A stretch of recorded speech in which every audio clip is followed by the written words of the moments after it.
Olá, eu sou Maria Aparecida Neri. Estamos aqui hoje para mais um Pod Citra. E hoje o nosso convidado é um companheiro muito especial de longa jornada da política de assistência social. Hoje nós vamos conversar com Francis Lisboa, coordenador do Fórum. Francis, olá, tudo bom? Tudo bem, Milda. Obrigado a você, ao sindicato, a toda a equipe pelo convite. Vamos lá. Quero perguntar para você, já estou perguntando. Me fala um pouco de você e da sua trajetória com a política de assistência social. Bom, Milda, eu começo na política de assistência social em 2010, representando os usuários no Conselho Municipal de Assistência Social. Inclusive, você também era conselheira na época, né? Foi daí que nós nos conhecemos. E aí, a partir dessa atuação como usuário da política de assistência social que eu começo a minha atuação na militância.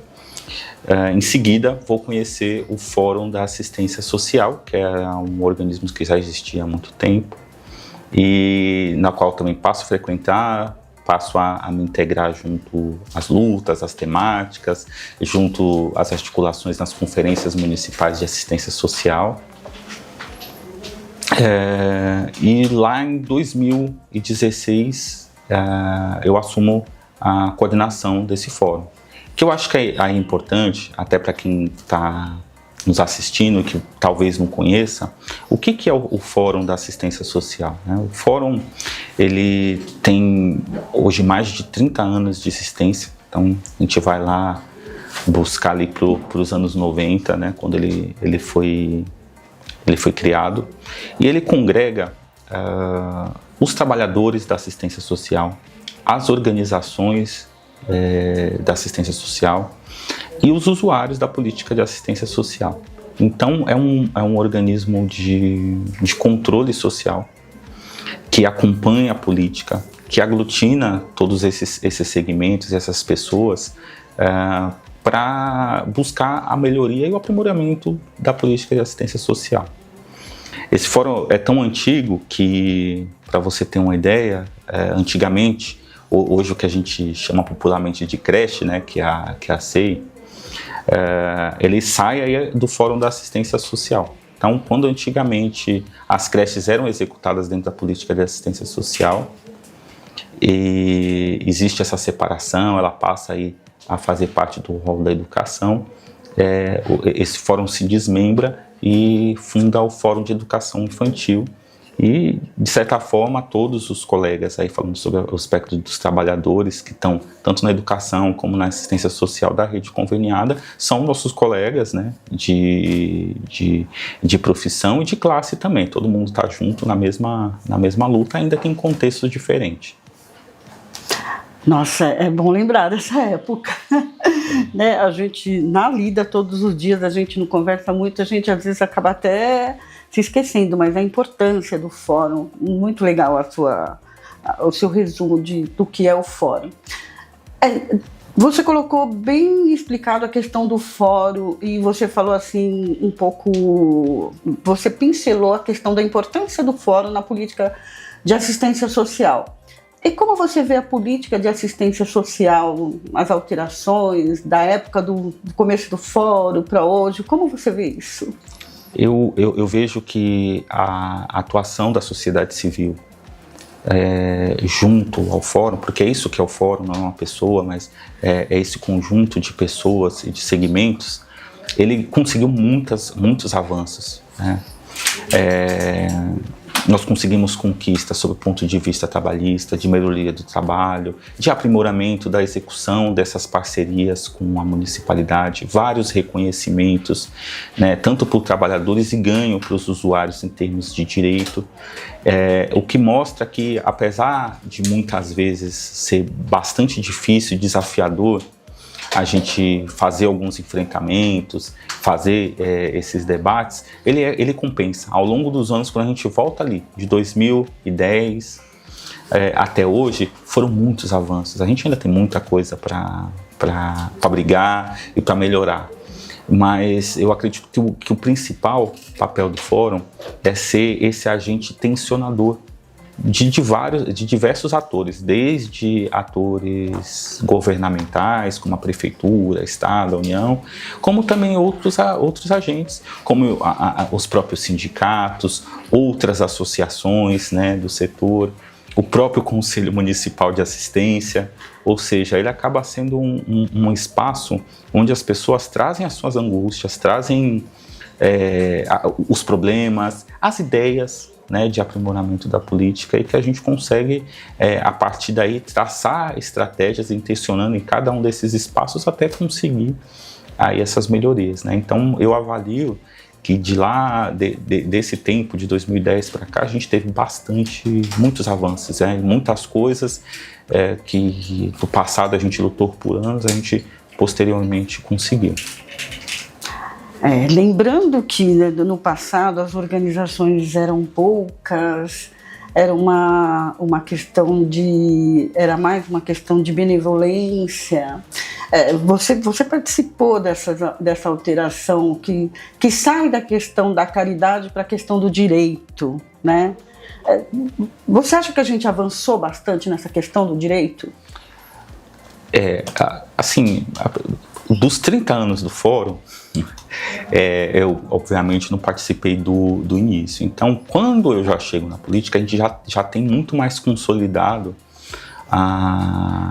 o que é a política de assistência social. Porque muitas vezes, quando a gente fala de assistência social, na cabeça das pessoas, no geral, elas vêm pensar, é alguém que ajuda as pessoas, vai pensar em cesta básica, aquela coisa clássica que vai sempre jogar a política de assistência social para algo do estilo filantrópico, né? Até porque essa política ela vem desse conceito de filantropia mesmo durante muito tempo. Quando o Fórum de Assistência é fundado, você imagina, lá nos anos 90, alguns conceitos nem sequer existiam. Essa questão do controle social, da forma como nós temos hoje, né, foi extremamente pioneiro, né?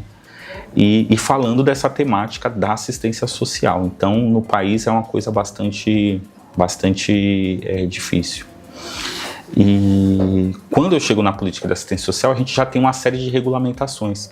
A lei do SUAS, que acaba de ser aprovada uns anos depois, então, e que já vem direcionando a política de assistência social para ser realmente vista como um direito e como política pública, dever do Estado e direito do cidadão, né, daqueles mais vulneráveis. Avançamos. E os trabalhadores? Você tem conhecimento de como funciona? Você é um trabalhador da política de assistência social. E o fórum, como agrega a organização, trabalhadores e usuários, como você vê os trabalhadores hoje, os avanços, as dificuldades? Como você vê isso? Milda, eu me sinto até privilegiado, porque eu tive a oportunidade de acompanhar essa política sobre vários ângulos. Então, eu começo tendo a visão sob o ponto de vista de um usuário dos serviços da assistência social. Foi assim que nós nos conhecemos, participamos de muita coisa, né?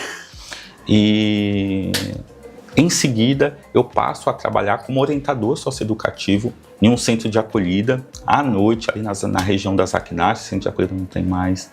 E aí para mim é um choque, né? Porque a gente vê como ponto de vista do usuário e depois você sente na pele o que é trabalhar com essa política, com esse público. E posteriormente, eu tive a oportunidade de assumir funções de gestão da organização, que me deu também um ponto de vista das organizações. E isso, para mim, é um grande privilégio poder ter essa visão mais ampla, onde eu consigo entender todos os pontos de vista, inclusive do trabalhador. E aí, focando especificamente no trabalhador, eu acho que sem dúvida, junto com os usuários, desses segmentos que acabam sendo mais atingidos por questões que são alheias à sua vontade. Isso quer dizer o quê? Muitas vezes uma ação governamental, contratual entre as organizações, e a prefeitura, aonde que ela vai respingar? Exatamente no trabalhador. Então a gente pode dar vários exemplos, né? A boa parte das mazelas da política de assistência social acaba caindo tudo nos ombros dos trabalhadores. Então uma coisa que as pessoas, eu acho que conseguem relacionar fácil, porque a gente vê bastante na imprensa, por exemplo, a falta de vagas para acolher a população em situação de rua, que a gente sabe que é uma grande problemática de toda a grande metrópole, inclusive em São Paulo. E quando esse usuário procura o poder público e não consegue, por exemplo, ser atendido, quem é que acaba tendo que falar o não e lidar com a frustração do usuário? Então, é o trabalhador no NPJ, no CEAS, e que muitas vezes, Milda, acaba inclusive sofrendo agressão física ou verbal. E aí você veja que não é uma questão que o trabalhador possa resolver, é uma questão maior, né? Da cidade buscar vagas e buscar soluções para essa população. Esse, por exemplo, é um exemplo de como a gente tem nas costas do usuário, sobre os ombros dele, todas as mazelas da política de assistência social.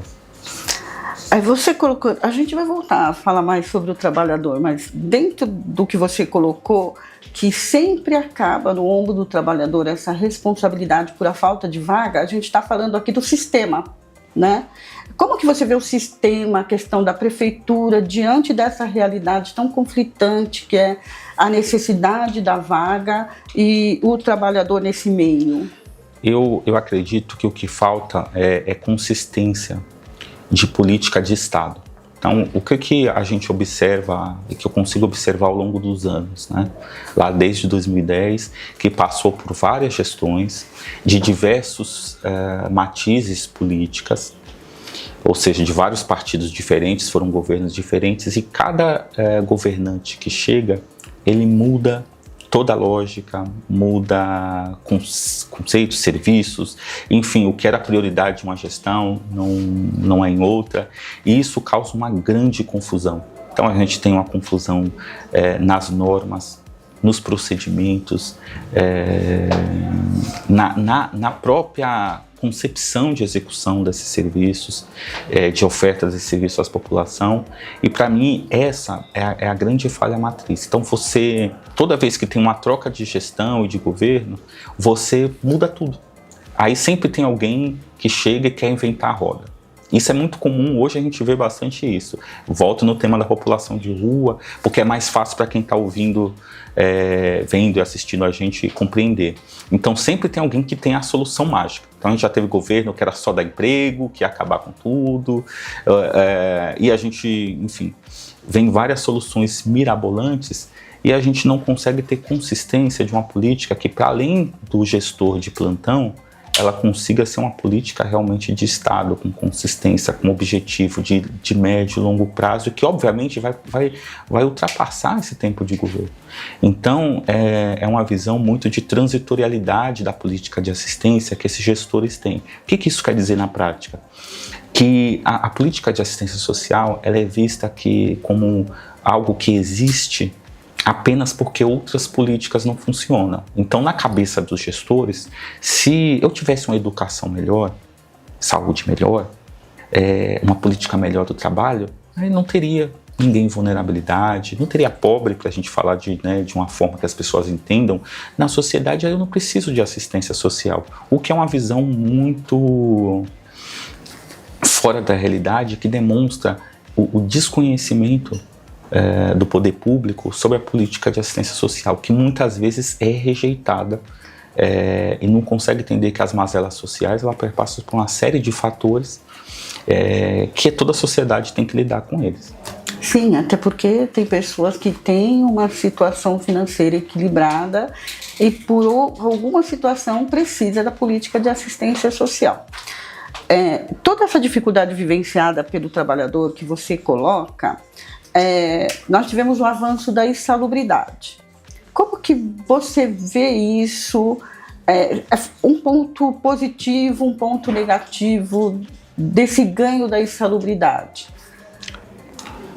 A reivindicação de pagamento da insalubridade aos trabalhadores da assistência social, ela já era uma bandeira antiga, né?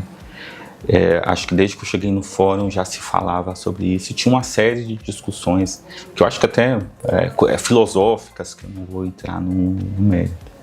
Ela foi um grande avanço que nós conseguimos aí junto com o Sintra-Enfa, que desde o início, obviamente, conseguiu aí pautar isso nas convenções coletivas, e foi muitas lutas, muitos anos, né? E quando a gente finalmente consegue com que a prefeitura reconheça esse direito e passe a fazer esse repasse, eu acho que isso é um mínimo de valorização, porque não é tão somente sobre um valor a mais no salário.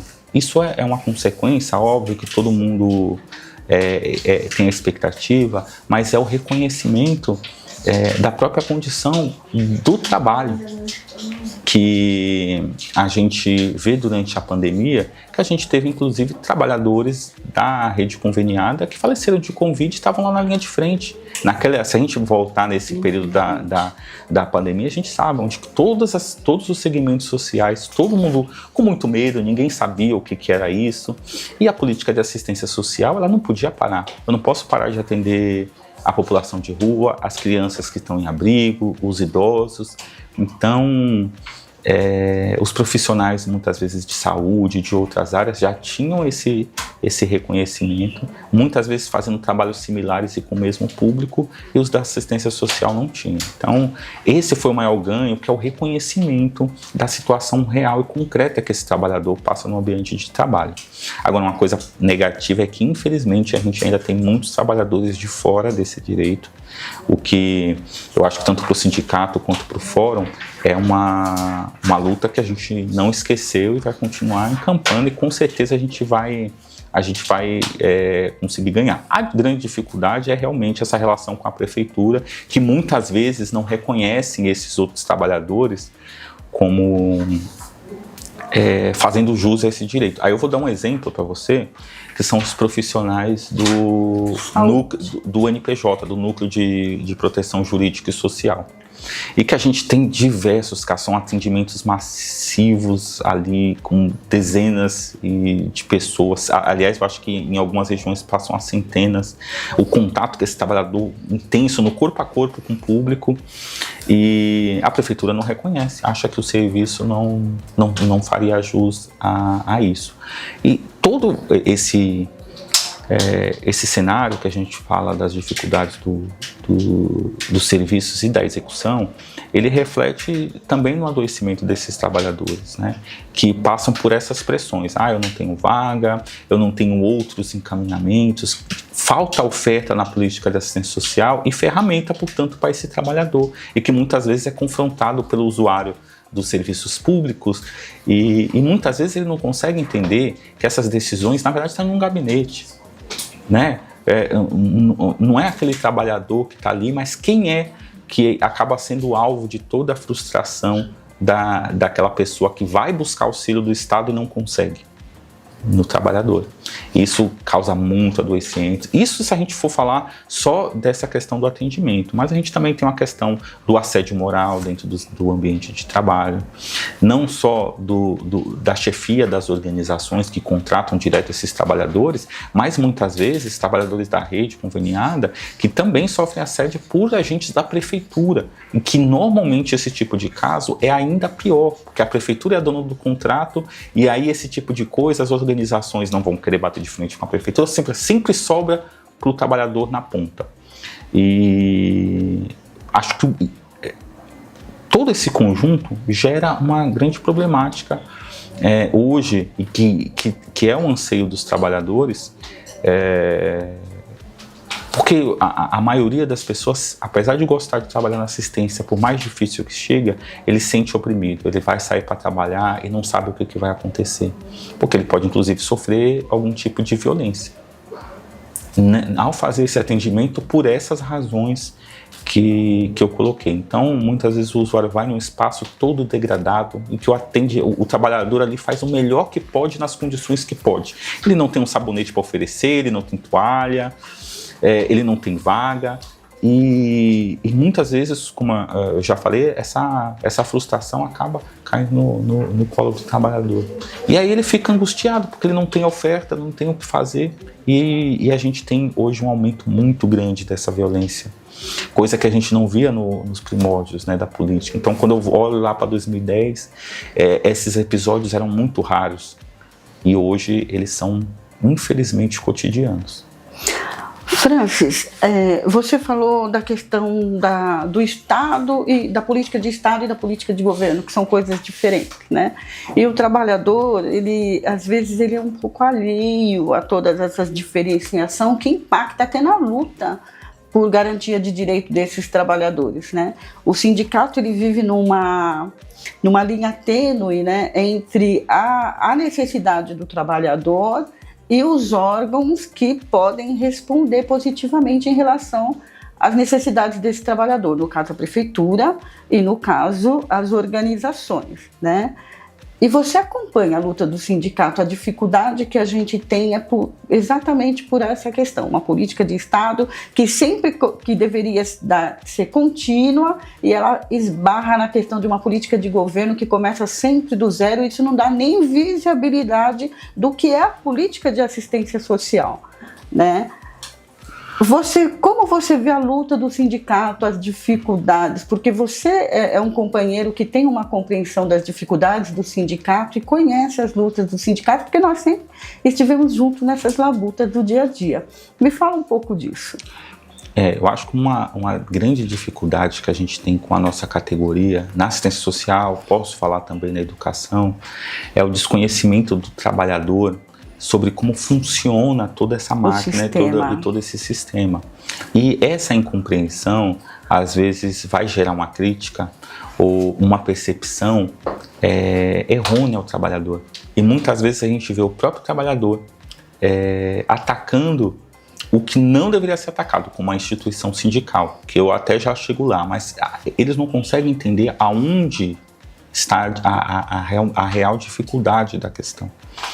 E esse é um dos trabalhos do fórum, a gente repete isso muitas vezes para tentar situar o trabalhador, porque o que a gente precisa unir força como trabalhador é junto de organismos como o fórum, o sindicato, que aí é figura central, que é o nosso único mecanismo que a gente tem, porque muitas vezes ele joga a frustração para o sindicato, para a sua representação, enquanto, na verdade, a organização, que é o patrão, junto com a prefeitura, o problema está no contrato entre os dois. Exatamente. Então, hoje a gente tem bem um exemplo assim, né, Milda? O sindicato, por exemplo, ele fez a convenção coletiva, conseguiu o reajuste, está tudo certo, todo mundo tem que pagar e receber. Aonde é que está o problema? A parte do sindical, ela foi feita, inclusive a parte dos trabalhadores que vieram, participaram da assembleia, fizeram a pressão na campanha salarial. Ou seja, sob o ponto de vista do trabalhador, a gente fez tudo, mas só que não está pago. As entidades não pagaram. E aonde que é o problema? A entidade não recebeu da prefeitura, é um problema entre entidade e poder público. Mas muitas vezes, o pessoal, eu observo muito isso, tanto nas redes do fórum quanto do Sintraenfa, sindicato, cadê o nosso reajuste, etc. E eles não conseguem entender que não é aí o problema. E quando a gente ataca no local errado, a gente não tem resultado, porque a gente vai precisar unir esses trabalhadores para fazer a pressão aonde realmente necessita, que é ali com as organizações e a prefeitura, ou seja, eles têm que se arrumar, o contrato é deles e eles têm ali que chegar num acordo e conseguir os recursos. Os trabalhadores, a gente executa todo santo dia o nosso trabalho, então a gente tem que receber, isso é ponto. Né? O trabalhador tem que receber. Enquanto o trabalhador ele não saber aonde realmente está o problema, e às vezes são manipulados por vários fatores que a gente vê aí, até para ganhar, porque é fácil falar, né? A culpa é de fulano, de ciclano, e muitas vezes desviam do problema deles mesmos. Então você vê, é muito comum, presidente de organização pôr a culpa no sindicato dos trabalhadores por não ter recebido, sendo que é ele que deveria ter pago. Né? Então a gente tem umas coisas que são uma loucura. E eu acho que esse é um trabalho que o Sintraenfa deve continuar fazendo e que o Fórum vai continuar fazendo, que é de esclarecer ao trabalhador, conscientizar e explicar para ele, porque quando ele entende a máquina, aí ele fala, tá, ele consegue. Isso é um trabalho contínuo, que a gente não tem como parar, até pela própria circulação mesmo de pessoas que entram e saem da área, que muitas vezes acaba não tendo conhecimento desse mecanismo, que não é fácil de entender, ele é realmente muito complexo. A gente demora para entender todas essas nuances, essa relação prefeitura, organização, trabalhador, é bem complexo. Na realidade, você conseguiu sintetizar muito bem o trabalhador, o sistema, ele até se compraz dessa desinformação do trabalhador. É muito benéfico para o sistema o trabalhador ter esse pensamento, porque o trabalhador tira o foco de quem realmente é responsável e passa para quem está ali para auxiliar o trabalhador. Você colocou isso muito bem. Nós temos também uma grande dificuldade, isso atinge muito os trabalhadores, que é a questão do assédio moral. Né? Hoje em dia a gente discute muito, né? Alteração da NR1, né? E questão de saúde mental. Como que você vê os nossos trabalhadores nesse contexto? Eu acho que, até como a gente já abordou anteriormente, é um contexto bastante desafiador para os trabalhadores da assistência social. E ouso dizer até que também dos nossos colegas da rede parceira da educação. Sim. A gente tem um ambiente bastante tóxico e viciado. Isso, é claro, a gente está falando de todas as organizações e de todos os ambientes, mas ele é em uma quantidade bastante significativa. Isso, como eu falei, eu já ouvi relatos tanto nos trabalhadores da educação, trabalhando com criança, né? Você nem imagina, nossa, mas como trabalhar com as criancinhas no berçário, isso pode ser. Mas muitas vezes o ambiente de trabalho que essa organização ela cria, ele é extremamente tóxico. E aí eu não vou nem focar nessas questões de condições de trabalho, do atendimento, das faltas da política, mas muitas vezes é aquela coisa de a pessoa ser tratada de uma forma inadequada, às vezes com grito, com desprezo, né? Onde o seu trabalho é desrespeitado no dia a dia. E é complicado para um trabalhador ir fazer o seu horário de almoço. E muitas vezes a refeição ela é fornecida, infelizmente a gente está aí nessa luta do VR, mas que já é previsto, mas entra novamente naquilo que eu falei na questão contratual, ou seja, ele já está lá, está normatizado, mas as organizações e a prefeitura não chegam a um acordo para pagar. Mas quando essa alimentação é oferecida, ela tem que ser uma alimentação de qualidade e muitas coisas que abalam muito a moral mesmo, né? As pessoas se sentem humilhadas, de você lá e fazer um almoço e olha, você só perde uma colherzinha de arroz. E essas coisas parecem absurdas, mas tem aos montes, tudo regradinho para o trabalhador, e ele se sente humilhado, né? Tá lá trabalhando e, poxa, eu não posso fazer nenhuma refeição da forma que eu quero, numa quantidade emissiva, né? E aí a gente está falando de professores, assistente social, pedagogo, orientador socioeducativo. Então, assim, uma organização que faz isso, ela realmente está totalmente fora de qualquer escopo de atuação dentro dessas políticas que deveria ser de garantia do direito. Então isso é um dos exemplos concretos como isso abala a moral dos trabalhadores todo santo dia. São essas pequenas coisas que fazem esse adoecimento. A pessoa se sente desvalorizada, já tem um problema do próprio serviço, da execução da política, falta isso, falta aquilo, o teto está caindo, ele tem que resolver o esgoto, não tem vaga, enfim, uma série de coisas que a gente já tem a dificuldade óbvia da política, mas o ambiente de trabalho ele não é acolhedor. Humanizado. Exato, humanizado é a palavra perfeita. Você fez uma colocação perfeita. Algumas organizações não têm uma visão da necessidade do trabalhador dentro da política de assistência social, né? E às vezes eu percebo, eu gostaria de ver a sua opinião em relação ao que eu vou colocar, que a garantia de direito, algumas organizações, ela vê especificamente apenas para o usuário. e não coloca o trabalhador dentro desse contexto de merecimento da garantia de direito.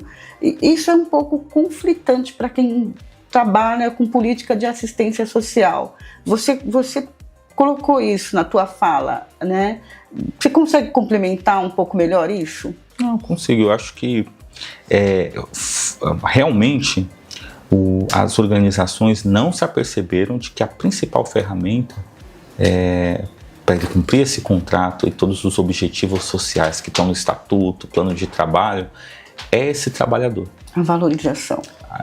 Então, até nas próprias, quando a gente vai sentar para fazer alguma pauta, alguma reivindicação, raramente você vai lembrar disso. Eu preciso ter VR, ou vamos tentar mudar uma escala de trabalho, porque a gente tem muita gente ainda que trabalha, por exemplo, na escala 6x1, que graças a Deus hoje na grande mídia, isso já virou uma discussão na sociedade, o quanto que isso causa a gestão do trabalhador. Então, uma das coisas que a gente no fórum bate muito é justamente a gente começar a ver a centralidade do trabalhador para alcançar os objetivos dessa política de assistência social. Francis, nós estamos mudando um pouco de assunto da questão de assédio, de saúde, de valorização do trabalhador. A questão financeira também é uma forma de valorização do trabalhador. E nós tivemos aí o aumento salarial de 2023, o aumento salarial de 2024, e agora nós estamos já começando a discutir o aumento salarial de 2025. E a gente vê que existe umas entraves dentro desse processo. Como você como coordenador do fórum que acompanha isso junto com o sindicato muito bem, me fala um pouco como você está vendo isso, a dificuldade que a gente está vivendo nos últimos tempos em relação ao cumprimento mesmo das responsabilidades, tanto do Estado quanto das organizações, para que isso possa refletir no trabalhador e no usuário. Eu acho que essa temática, eu acho que é uma das mais flagrantes do absurdo que a gente vê de desrespeito mesmo com esses trabalhadores. Então você tem convenções coletivas que são assinadas, são firmadas, ou seja, é direito na forma da lei desses trabalhadores que são CLT. A Prefeitura de São Paulo normalmente não reconhece, ou seja, ela reconhece que existe o trabalho, que graças ao contrato, ao convênio dela é que houve essas contratações, mas ela não se sente responsável. Ela fala, essa questão de reajuste, você, organização, o trabalhador é seu, você resolve aí. Aí a organização, pela sua vez, fala, não, eu sei que o trabalhador é meu, que eu tenho direito, mas eu não tenho direito para pagar se você, prefeitura, não me repassar esse recurso. E enquanto fica esse debate, esse dilema entre a prefeitura e as organizações, que são os empregadores, o trabalhador fica ali, sem receber. Você tem uma ideia, Milda? A gente estima que, fazendo aí um recorte de 7 anos, a gente tem uma perda real no poder de compra dos trabalhadores de algo em torno de 20%. Então é você pensar que o mesmo salário lá atrás que você recebia há 7 anos, você perdeu a capacidade de pelo menos... E a gente está sendo conservador. Porque muitas vezes, quando a gente consegue, é apenas o reajuste da inflação. E que a gente sabe que muitas vezes esses índices são... E às vezes 1,5 acima, mas diante da carestia da vida, não suporta uma sustentação. A gente percebe que a realidade, né, desse aumento é maior. Então, quando a gente hoje está na situação de quase 1 ano não ter recebido, por exemplo, retroativos, a database, não ter tido o reajuste efetivo merecido pelos trabalhadores, ou seja, eu passei por todo esse período, a inflação tudo reajusta o aluguel, reajusta o combustível, reajusta a alimentação, ou seja, a gente sente isso no mercado e o salário do trabalhador está lá parado. E ele não consegue nem esse pouco recompor o seu poder de compra. E isso é uma luta, os trabalhadores precisam se conscientizar muito, como a gente falou anteriormente, de se juntar e exigir que isso acabe. A gente precisa, não tem como, todo ano a gente tem que ficar repetindo que é um direito do trabalhador CLT ter a sua convenção coletiva respeitada. E sabe, a gente tenta maneiras via judiciário, via diversos outros órgãos para fazer com que a prefeitura e as entidades cumpram ali com a sua parte. Quer dizer, se existe um desarranjo entre elas, elas têm que se resolver, né? Mas no final das contas, a conta sempre sobra para quem? O trabalhador que está agora. Então a gente está muito nessa luta agora de juntar, é possível que a gente faça ato e outros mecanismos de pressão para a gente garantir que o trabalhador tenha os seus direitos garantidos. Porque não é possível a gente falar de uma política de assistência social, que a gente garante o direito de todo mundo e o trabalhador ficar precarizado. Francis, você sabe que o sindicato vai estar sempre junto com o Fórum, porque é um instrumento de luta de extrema importância.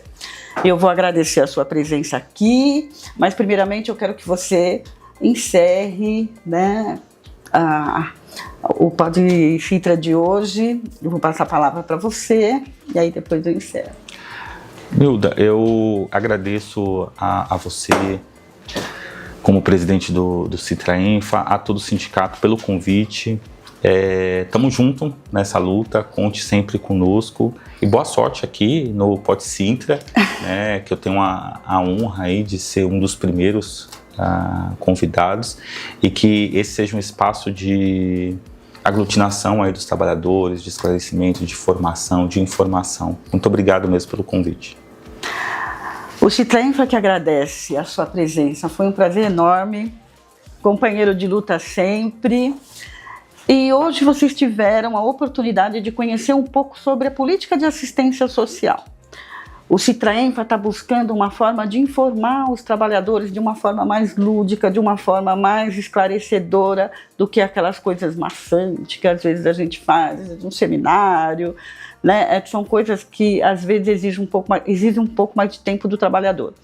E o Pode Citra é uma forma dinâmica de dialogar com o trabalhador. Nós teremos outras oportunidades com mais temas relacionados à educação, à assistência e tema misto para os dois, tanto para a educação quanto para a assistência social.